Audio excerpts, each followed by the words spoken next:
Baik, bismillahirrahmanirrahim. Assalamualaikum warahmatullahi wabarakatuh. Waalaikumsalam warahmatullahi wabarakatuh. Selamat pagi murid-murid. Pagi Pak. Pagi. Baik, terima kasih. Semoga anak-anak sekalian dalam keadaan baik-baik dan sehat selalu. Nah, minggu yang lalu kita telah membahas tentang itu puisi dan sebagainya. Maka kita ini ada materi lanjutan seperti itu. Nah, sebelum kita memulai, Bapak harap kawan-kawan bisa kondusif, lebih respon kepada materi yang Bapak berikan seperti itu. Jadi sehingga di sini adalah ajang untuk bertanya, ajang untuk mengajukan diri bahwa saya mengetahui hal-hal yang demikian seperti itu. Mungkin ketua kelas boleh siapkan dulu kawan-kawannya. Di tempat duduk. Siap, gerak. Berdoa, mulai. Berdoa selesai. Cukup Pak. Baik, alhamdulillah cukup ya. Jadi ada yang tidak hadir? Ada Pak. Siapa? Ridu. Ade? Rusli Pak. Rusli. Rindu mana? Ridu sama Rusli Pak. Sama Rusli. Berarti berdua mereka nggak masuk. Iya Pak. Baik, nggak apa-apa. Ada kabar mereka nggak masuk kenapa? Ada Pak. Apa itu? Mancing Pak. Mancing. Oke, nggak masalah. Suratnya di laci Pak. Dilatih. Iya. Terima kasih Ade. Iya Pak. Nah, oke. Sebelum kita mulai pelajaran, kita kembali ke minggu yang lalu. Itu kita menjelaskan tentang puisi. Ada yang masih ingat apa itu puisi? Saya Pak. Oke, silakan Ade, ketua kelas. Puisi itu kata-kata Pak. Kata-kata yang dibuat memiliki makna suatu kejadian atau suatu hal yang memang dirasa sangat berkesan Pak oleh seorang penulis puisi itu Pak. Baik, benar, menarik sekali. Ada yang lain?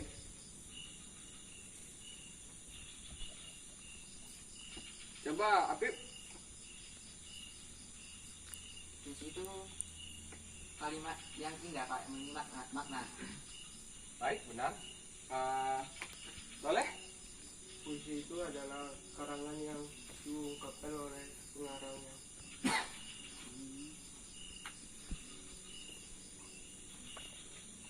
Ali? Puisi itu pantun Pak. Baik, benar sekali. Benar.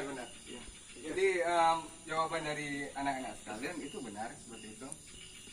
Karena ketika kita paham apa yang pengen kita tuliskan dan kawan-kawan pun bisa, anak-anak pun bisa menjelaskan seperti itu. Seperti kata Ali tadi, puisi itu bukan pantun. Benar sekali ya, karena itu sangat berbeda kayak itu. Kalau kita diminta menulis pantun, tentu kita lebih fokusnya kepada rimanya seperti itu. Sedangkan puisi itu penyabarannya lebih luas seperti kata Ade dan Soleh tadi ya. Tulisan yang kita anggap menarik, yang memiliki makna dan orang pun menafsirkannya seperti itu. Nah, setelah itu sebelum kita menulis puisi tentu kita harus memiliki ciri khas. Ciri khas itu salah satunya ada yang paling kuat itu adalah gaya bahasa. Karena gaya bahasa itu merupakan identitas kita dalam tulisan kita gitu. Sekarang itu banyak terjadi seorang yang menulis sesuatu itu dan mereka anggap itu tulisannya mereka puisi gitu. Ya sampai detik ini Bapak pun masih bingung puisi itu seperti apa. Karena ya di KBBI pun ya puisi itu adalah tulisan-tulisan yang indah kayak gitu. Cuman kalau menurut Bapak ya tulisan itu apakah sampai ke pembacanya atau tidak kan? Jadi itu tergantung dari penafsiran sang penulis sendiri seperti itu. Nah, di sini ada gaya bahasa seperti itu. Ada yang pertama gaya bahasa itu ada penjabarannya ya. Jadi gaya bahasa itu merupakan suatu ciri khas seseorang untuk menemukan arahnya kemana seperti itu. Nah, itu ada bagiannya lagi. Ada yang tahu bagiannya apa? Ya, Pak. Oke, silakan Ade. Sindiran Pak. Ya, baik. Benar sekali. Ya, sindiran. Ada? Bisa? Itu Pak. Ada yang lagi? Apa sih yang mencakup dari gaya bahasa kayak gitu? Oke, sebelum masuk kita kembali lagi ke Ade. Ade bilang gaya bahasa itu sindiran. Mengapa demikian? Karena bahasa itu berbentuk pola perilaku Pak. Jadi pola perilaku dituangkan ke dalam gaya bahasa itu Pak. Ya, boleh. Apakah dia punya contoh? Boleh Pak. Boleh, silakan. Orang itu rambutnya gondrong Pak. Itu Pak. Orang itu rambutnya gondrong, dan itu adalah sindiran. Iya Pak. Tujuan dari kalimat orang itu adalah gondrong kepada siapa? Gitu? Kepada guru bisa Pak. Ketika guru rambutnya gondrong kita perlu menyindir itu Pak. Berarti kalimat itu bisa kita gunakan ketika momennya itu, situasinya menyesuaikan seperti itu. Iya Pak. Betul. Itu baru kena ya sindiran itu ya. Nah, ketika juga kita berada di kantor polisi dan melihat polisi ada salah satu yang gondrong. Nah, jadi kalimat itu tergantung tempatnya Pak untuk kita interpretasikan Pak. Baik, bisa. Ada lagi yang lain? Cukup ya? Oke. Baik, di sini Bapak telah membuat peta konsep bahwa dari gaya bahasa itu ada cabangnya seperti itu. Yang pertama itu perbandingan, penegas, dan sindiran. Nah, kita mulai satu-satu dulu. Perbandingan. Ada yang paham di sini maksud dari gaya bahasa itu mencakup suatu perbandingan. Ada yang bisa menjelaskan?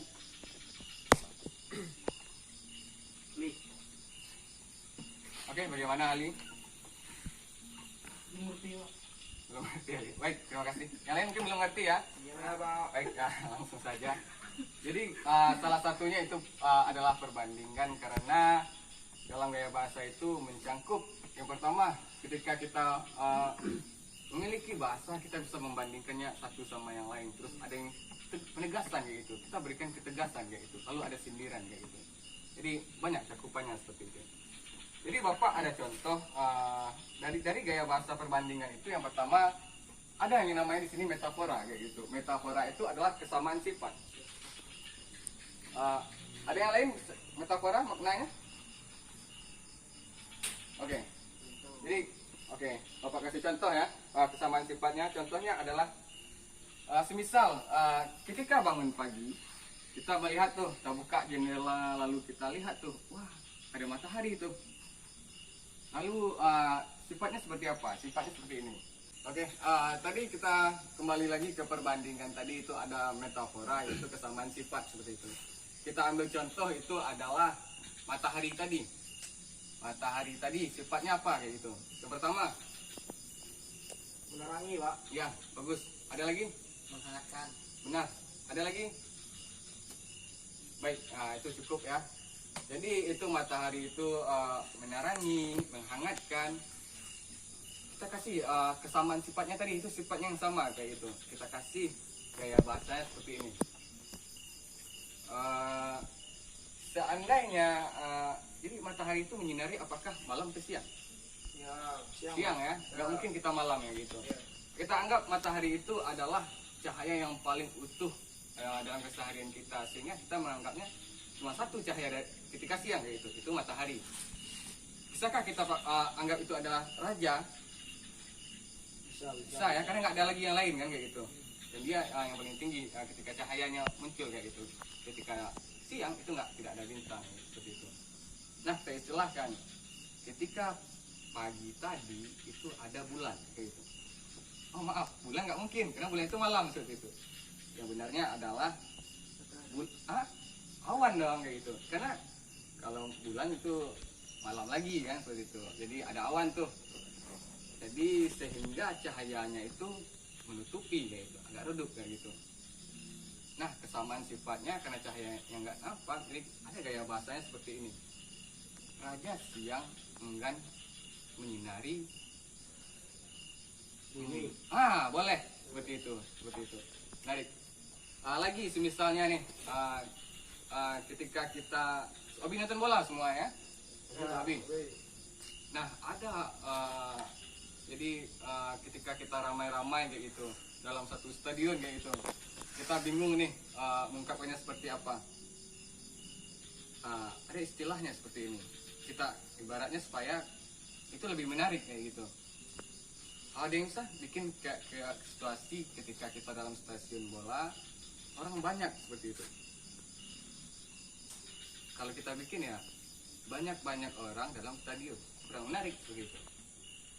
Kalau kita ubah sedikit lautan manusia di stadion seperti itu. Lautan manusia, oke. Boleh menambahkan contoh, Pak? Boleh, silakan Ade. Saya agak tertarik kepada kata-kata pandanganku terhalang huru hara supporter bola gitu, atau stadion bola gitu. Jadi pandanganku terhalang huru hara. Oh ya, boleh menarik. Jadi huru hara di sini adalah orang yang berlalu lalang. Betul, Pak. Oh, oke. Itu bisa kayak gitu. Huru hara daripada berlalu lalang kayak gitu. Jadi kata-katanya timbul gaya tersendiri. Betul, Pak. Menarik ya. Ada lagi nih yang ingin berikan contoh. Cukup? Cukup. Oke, kita lanjut ya. Lalu ada personifikasi seperti itu. Jadi personifikasi ini adalah bagian dari perbandingan ya, yang mana itu dari gaya bahasa sendiri kayak itu. Dari personifikasi sendiri memiliki makna, yaitu menghidupkan sesuatu itu benda mati kayak gitu. Contoh misalnya ketika ada tuh kebanyakan orang itu menulis puisi supaya puisinya itu menarik, mereka menghidupkan benda-benda mati seperti itu. Seperti wahai angin sampaikanlah salamku padanya, seperti itu. Padahal angin itu nggak bisa ngapa-ngapain kayak gitu. Nah, cuma dia menghidupkan seperti itu, dari angin dihidupkannya, wahai angin sampaikanlah salamku padanya. Padahal yang kan nggak mungkin seperti itu. Kalau menyampaikan salam ya salam dulu dong. Nah, seperti itu. Oke, ada yang lain? Contohnya? Soleh, Pak. Tadi ngomong di belakang Soleh, Pak. Oke. Gimana Soleh? Udah, Pak. Coba Soleh dalam keadaan ketika Soleh di pantai kayak gitu. Nah, di pantai ada pohon kelapa kayak gitu. Apa sih kalimat yang bisa Soleh gunakan ketika dalam situasi itu kayak gitu? Seperti ini pohon kelapa. Itu ada lagunya itu. Oke, gimana? Yuk. Enggak tahu, Pak. Jadi ada lagu tuh. Niut hijau melambai-lambai.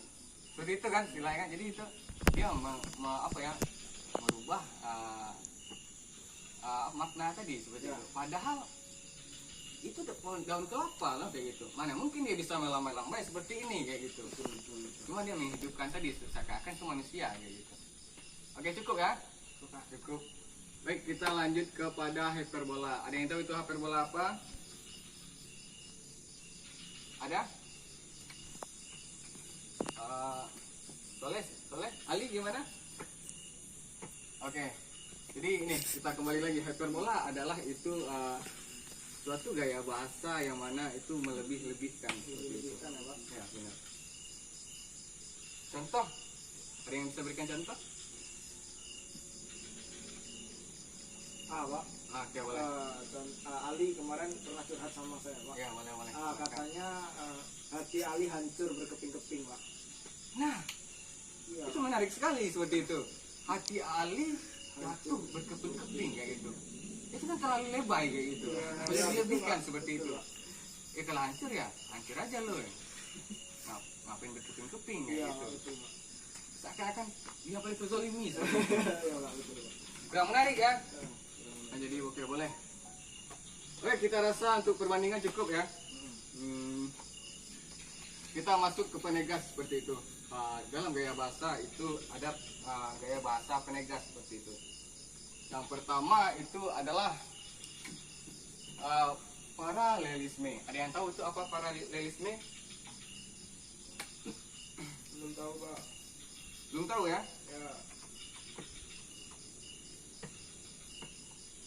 Paralelisme itu sebenarnya adalah menjelaskan sesuatu makna, padahal itu sudah jelas kayak gitu. Nah, ada yang bisa berikan contoh?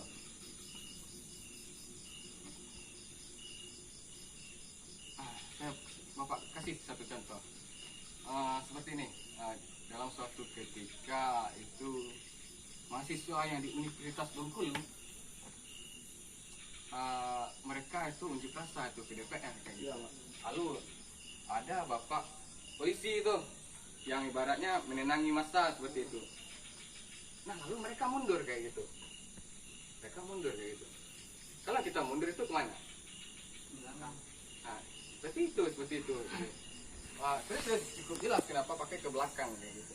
Kalau mundur udah jelas maknanya adalah ke belakang. Nggak mungkin mundur maju ke depan kayak gitu menyerang lagi kan seperti Betul itu. Pak, betul Pak. Ada contoh yang lain? Nah seperti ini. Jadi ketika itu Ali dia main ke Universitas Bengkulu. Iya Pak.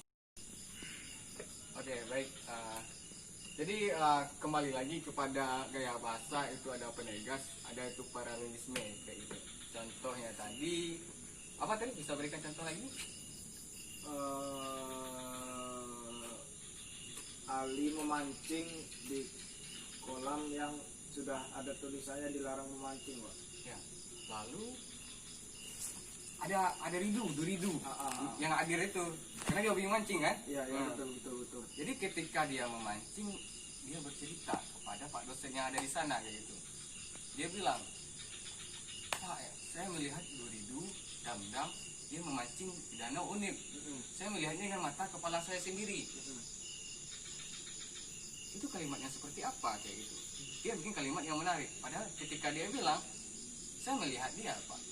Berarti itu udah cukup ya. Ya, Kenapa ya. harus pakai saya melihat dengan mata kepala saya sendiri? Itu aja nggak? Mata kaki seperti itu. Betul. Baik, cukup ya? Boleh memberi contoh Pak? Boleh, silakan Ade. Jadi saya pernah itu mendengar suatu kalimat yang menurut saya menarik itu Pak. Ya. Itu ada kalimat lalu kapan saya akan diwisuda Pak. Iya.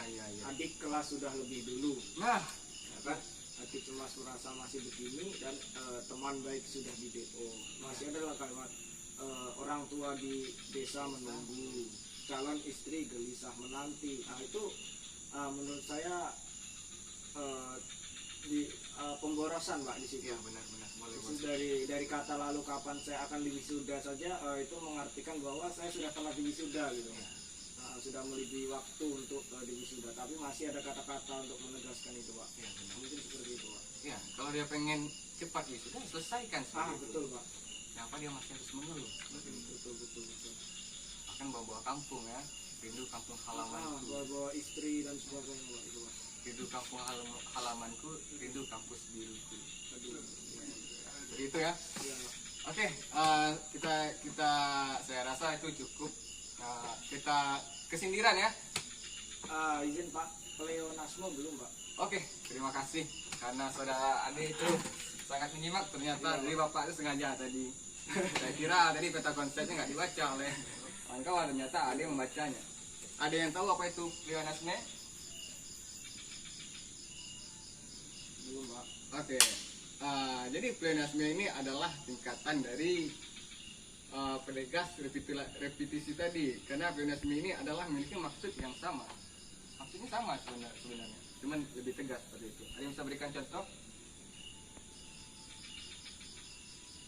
Jadi ini contohnya adalah aku akan memperhatikan permintaanmu. Aku akan memperhatikan permintaanmu. Aku akan memperhatikan kehendakmu. Aku akan memperhatikan maksudmu. Sebenarnya sudah sama seperti itu. Karena dari maksudnya sebenarnya sudah sama, cuman ditegaskannya aja kayak itu. Ketika kalimat permintaanmu itu lebih sopan kayak gitu. Saya akan memperhatikan permintaan Ade. Saya lebih memperhatikan kehendak Ade, permintaan, kehendak. Jadi kehendak itu lebih kasar kayak gitu. Lalu maksudmu seperti itu, langsung ke tujuannya kayak gitu. Kurang lebih seperti itu. Baik, ada yang ingin bertanya? Baik, kita lanjut ya. Oke, kita lanjut lagi yang ketiga itu adalah sindiran. Jadi ada yang tahu sindiran itu apa saja di dalamnya?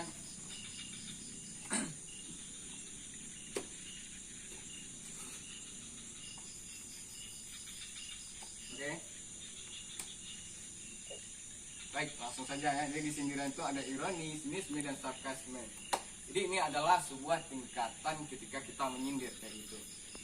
Nah itu sindiran tadi. Jadi ironi itu ya dari awal tadi tingkatan yang paling lemah menyindir. Nah, ada contoh.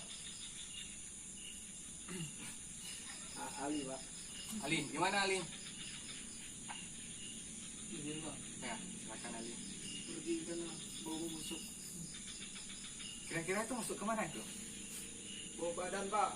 Ya, itu lebih ke ironika, sinisme atau sarkasme? Sarkasme. Ironi. Sarkas Pak. Sarkas ya. Benar tajam ya. Benar. Benar sekali Ade, itu kan lebih ke sarkasme kayak gitu. Karena Mungkin ini kalau untuk ironi mungkin Ali sikat gigimu sudah lama tak dipakai, mungkin seperti itu. itu masih sarkasme sepertinya. Itu masih sinis nih. Oh iya. Kalimat sini, ada yang bisa berikan tadi tuh contoh yang bagus tadi itu dari Ali. Ali airmu di bak meluap, mungkin seperti itu Pak. Itu sebetulnya lebih mengambang Ade itu. Orang akan bertanya, apa maksudnya dengan air yang meluap kayak gitu? Iya. Dia bingung seperti itu. Berarti gini aja kayaknya. Ali bukumu berdebu, atau seperti itu Pak. Ali hukum berdebu. Iya Pak. Tujuannya untuk bau badan itu terlalu jauh. Bukumu berdebu. Mungkin itu beda apa namanya itu tadi Pak. Beda konsep Pak dengan bau badan. Oke, itu beda ya. Nah, itu opsinya lah. Jadi kita tetap beli ke satu tadi ketika Ali bilang, apa tadi bau badanmu busuk sekali. Pergi sana. Wah, itu sarkasme sekali gitu. Jadi bagus kayak gini, ketika ada Ali dan Ade duduk, ada bau yang kurang enak nih. Apa ya gitu. Jadi Ali itu gini. Halo.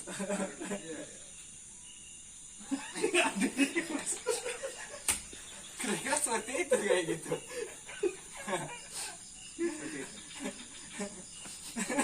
Jadi jelas ya, itu yang langsung terjawab ya kayak gitu. Jadi ketika sinisme itu adalah ya sindiran yang lebih kasar daripada ironi tadi. Jadi jijik aku sama kau. Busuk. Jadi yang sarkasme tadi busuk sekali buat badan kau pergi situ. Sudah busuk, kita diusir seperti itu. Sudah terjawab semua ya Pak. Nah, sudah terjawab semua. Baik, karena itu kita masuk ke materi itu menulis puisi. Jadi Bapak ada satu puisi yang dulu pernah dibikin kayak gitu. Mungkin ini adalah haru Bapak sebagai seorang pendidik seperti itu. Namanya Haru Guru. Jadi ketika kita ketika kita memperingati Hari Guru, ada yang tahu kapan? Ada yang tahu? Hari Guru. Ya, Hari Guru itu kapan? Ayo. Setiap hari Pak. Mengapa Hari Guru itu setiap hari? Ali, mau ya Bapak lagi nengok puisi ya? Iya Pak, enggak apa-apa. Ya. Silakan Ali. Ya, karena di mana ada guru Pak. Ya. Jadi setiap hari ada hari guru. Ada lagi?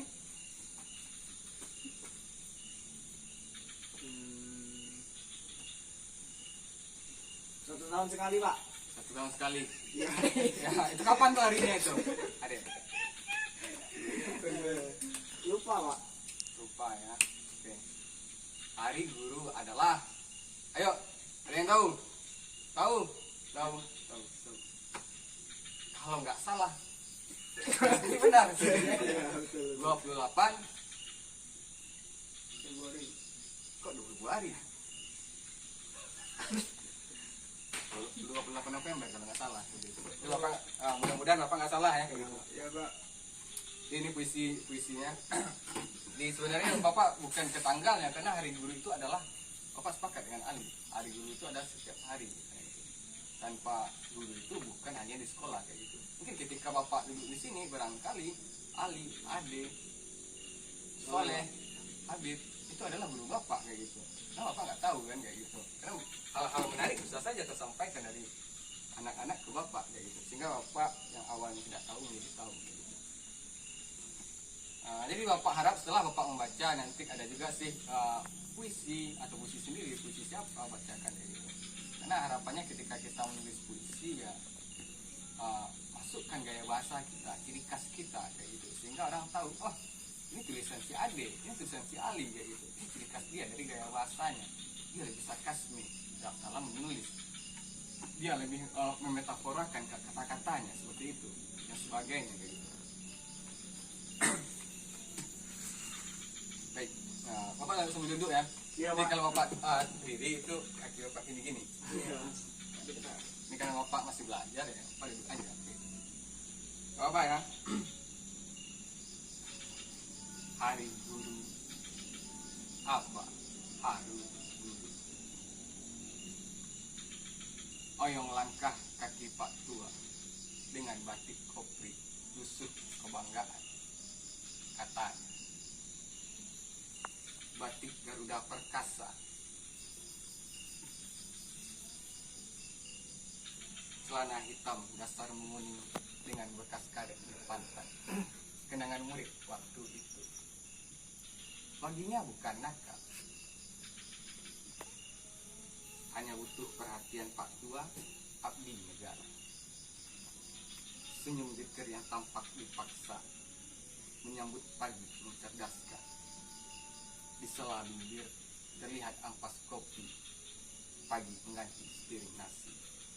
Hanya segelas kopi, sebab sudah tradisi semenjak Monar berduit.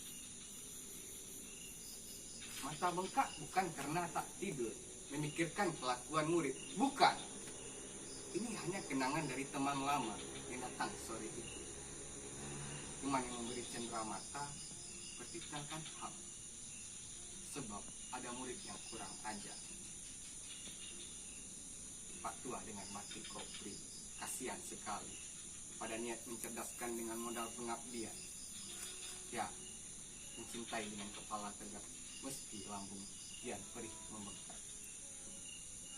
Oke, jadi segitu. Nah, jadi di situ ada maknanya kayak gitu. Oyong, kita ke bait pertama. Oyong langkah kaki Pak Tua dengan batik biru putih lusuh kebanggaan. Batik Garuda Perkasa katanya. Oke, di situ timbul tanda tanya. Jadi oyong langkah kaki Pak Tua kayak gitu. Ada yang bisa menjelaskan? Sebelum kita masuk, mungkin ada yang menyimpulkan makna tadi, makna puisi tadi. Nah, oke, ada yang? Kesedihan Pak Guru, Pak. Ya, ada lagi? Suratan Pak Guru. Oke, boleh. Ada lagi? Nah, cukup ya. Jadi di situ adalah seorang Pak Guru, dia memberikan segenap tenaganya untuk menemui yang ingin dididik agar terdidik kayak gitu. Sehingga padahal dia tuh nggak oyong kakinya kayak gitu. Cuma dengan keadaan situasi dia orang tidak menghargai dia sebagai seorang guru gitu. Kakinya ini sebenarnya biasa-biasa aja. Cuman mental mereka terhadap yang mereka didik tidak ada apresiasi di situ. Sehingga dia merasa sedikit gundah, sedikit gelisah seperti itu. Terus di sela bibir terlihat ampas kopi pagi ingin mengganti sepiring nasi. Ada yang tahu maksudnya apa? Guru tuh nggak punya beras, Pak. Ya, boleh. Oke, Sempat makan, Pak. oke, menarik sekali. Nggak biasa sarapan, Pak. Ya, boleh. Ada lagi? Nggak punya istri, Pak. Ya, itu yang paling menarik kayak gitu. Menarik ya. Jadi itulah mengapa di sela bibir terlihat ampas kopi pagi pengganti sepiring nasi kayak gitu. Karena ketika itu zamannya adalah kita melihat sekarang ini ada yang baru kayak gitu. Ternyata guru honor dihapuskan, sistem kontrak. Itu baik atau buruk? Ya bagi bapak ya sama aja sih kayak gitu. Untung-untungan kayak gitu. Jadi ketika dulu, sekarang bapak karena belum jadi guru kayak gitu. Sekarang bapak belajar, mencoba belajar menjadi guru. Karena sangat ironis sekali ya, ketika seorang manusia yang memberikan ilmu, memberikan waktunya, pikirannya kepada orang lain kayak gitu, dan itu pun ya tidak setimpa dengan bayaran yang mereka terima kayak gitu. Sehingga untuk kebutuhan jasmaninya saja itu sangat sulit, sehingga dia lebih memilih beli kopi daripada beli nasi kayak gitu, sehingga mengoptimalkan dirinya untuk mengajar orang yang akan terdidik seperti itu. Itulah mengapa dia terima salah bibir dengan ampas kopi pagi pengganti sepiring nasi kayak gitu. Kalau dia sebenarnya ada duit mungkin ya lebih baik roti saja kayak gitu. Kenapa harus kopi kayak gitu? Karena dia masih lapar di situ. Sampai ada kalimat terakhir itu mencintai dengan kepala tegak meski lambung kian perih membengkak gitu. Karena ya kawan-kawan ya, bapak kagum dengan mahasiswa FKIP yang ada di UNIT seperti itu. Mereka seperti belajar dengan sungguh-sungguh kayak gitu. Dosennya luar biasa baiknya seperti itu, memberikan segala ilmunya kayak gitu. Cuman untuk menjadi yang terdidik itu sangat sulit gitu, seperti itu. Untuk menjadi itu ya pertama ditanamkan dari hati kayak gitu. Sehingga ya untuk semangat saja itu belum berarti kayak gitu, karena tantangannya sangat banyak kayak gitu. Meski terkadang kita tidak terbayarkan, yang penting niat kita ikhlas memberikan. Karena salah satu pahala yang luar biasa itu adalah ilmu yang bermanfaat seperti itu. Oke, mungkin bapak cukup banyak menjelaskan. Nih ada nggak ini lagi yang ingin bertanya atau yang ingin Pak? Izin, Pak. Saya sempat berpikir tanda tanya ya. Ya boleh. Jadi ketika saya mendengar puisi itu, di hati kecil saya, saya tidak mau jadi guru. Ternyata seperti ini menjadi guru gitu. Ya, ya. Kewajiban dan haknya tidak sejalan gitu. Jadi kenapa Bapak tetap ingin menjadi guru? Ya, yang pertama tadi yang dengan bapak sampaikan tadi, kenapa bapak ingin menjadi guru ya? Karena di dalam hidup ini ada yang paling dekat. Yang paling dekat itu adalah mati kayak gitu. Jadi ketika kesenangan itu ya kesenangan sesaat kayak gitu. Jadi harapannya ya kita bisa memberikan suatu kesenangan yang sesaat tadi dan bertahan lama seperti itu. Itulah guru itu luar biasa ya kayak gitu. Ketika dia memberikan pengetahuan yang orang lain tidak tahu ya, itu sangat bermanfaat. Ini semisal contoh ya, adik, kita nggak harus jadi guru untuk memberitahukan kebenaran kayak gitu. Kita bisa menjadi orang yang biasa kayak gitu. Cuma tergantung siapa orang yang kita berikan, apakah dia menerima atau tidak kayak gitu. Nah, mas, kenapa bapak masih pengen jadi guru? Yang pertama itu adalah karena ketika bapak kecil ya, bapak pun kurang merasa mendapatkan ilmu kayak gitu. Karena ya orang masa tidak peduli, masa bodoh di lingkungan bapak. Sebenarnya bapak butuh pengetahuan lebih. Jadi harapannya ketika bapak kuliah di Universitas Bengkulu, bapak mendapatkan ilmu ya bapak bisa memberikan kepada orang-orang yang sekiranya mau menerima seperti itu. Karena kita belum tahu ya, di luar sana ketika kita memberikan ilmu orang lain menolak, belum tahu gitu. Barangkali orang butuh pengetahuan itu kayak gitu. Semisalnya ade punya seorang pacar ya, lebih baik ade jangan berikan suatu benda mati kayak gitu. Karena benda mati itu hal yang bisa dikenang-kenang ya kayak gitu. Dan ketika ilmu yang ade berikan dan itu bakal mengalir. Ketika pengetahuan dia tidak tahu, dia tahu dan dia memberitahu kepada orang lain. Sehingga ilmu itu ya dia masih teringat, ini ilmu dari adik, ini pengetahuan dari adik. Nggak adik kasih boneka ya, ketika adik putus sama dia, boneka itu dikasih sama cowoknya lagi, dan itu dari adik. Itu ironis sekali seperti itu. Nah itulah kurang lebih. Apa kira cukup ya? Cukup ya? Atau nih dari anak-anak bapak ada yang pengen baca puisi atau sebagainya? Soleh, Pak. Soleh. Ya, Oke, Soleh. Bicara di belakang Soleh, Pak. Boleh Soleh. Soleh. Ya, Soleh. Nanti jual aja, Pak. Nanti aja Soleh ya. Ya. Minggu depan ya. Ya. Oke, siap minggu depan. Untuk PR, Pak, itu, Pak. PR ya, siap ya. PR. PR-nya adalah membuat puisi tentang apa yang telah kita pelajari tadi dengan ciri khas gaya. Bahasa. Oke. Siap, Pak. Siap ya. Gaya. Bahasa. Gaya. Bahasa. Oke, bahasa. Oke, siap. Oke, kita tutup aja ya, boleh ya? Oh, bisa, Pak. Bisa, Pak. Oke, ketua kelas silakan tutup. Coba dicap, gerak. Berdoa mulai. Berdoa selesai. Beri terima kasih kepada Pak Guru. Terima kasih Pak Guru.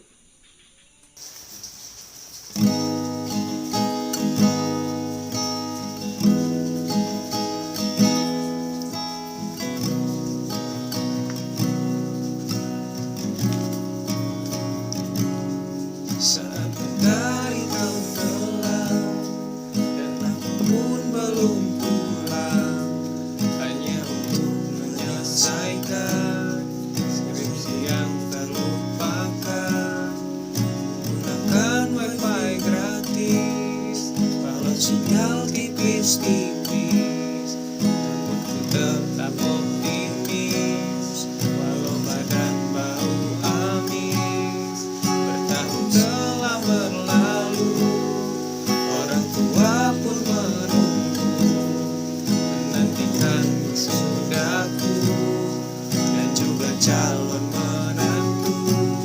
Di kampus ini bertahan, mulai masa depan, panjatkan doa Tuhan, semoga cepat terselesaikan. Tak biasa ku mengeluh, walau inilah nasibku, mana-mana pinjam buku demi gelas sarjanaku.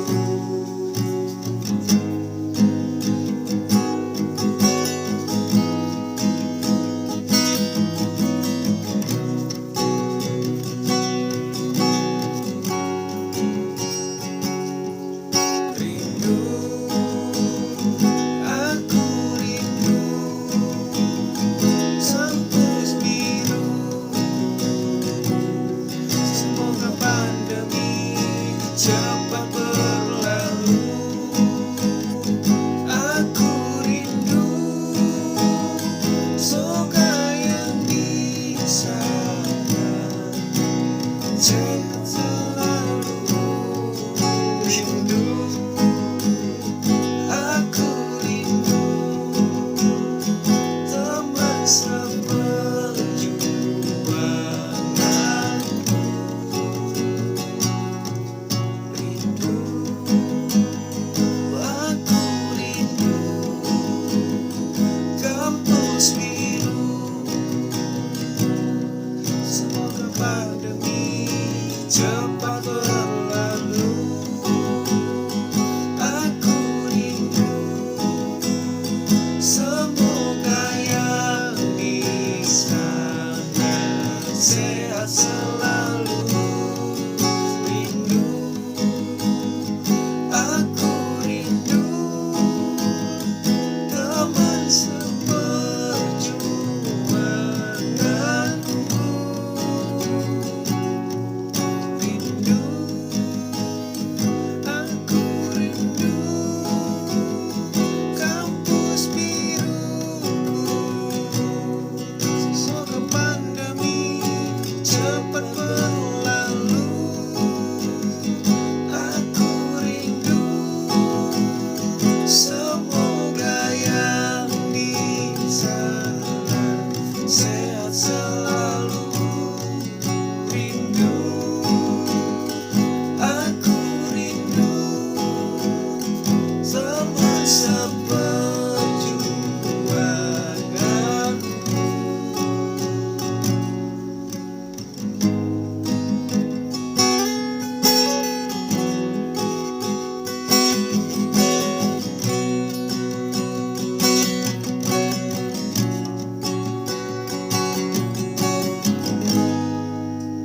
Kini baru ku mengerti, mengais ilmu di kampus biru harus bisa berkorban waktu.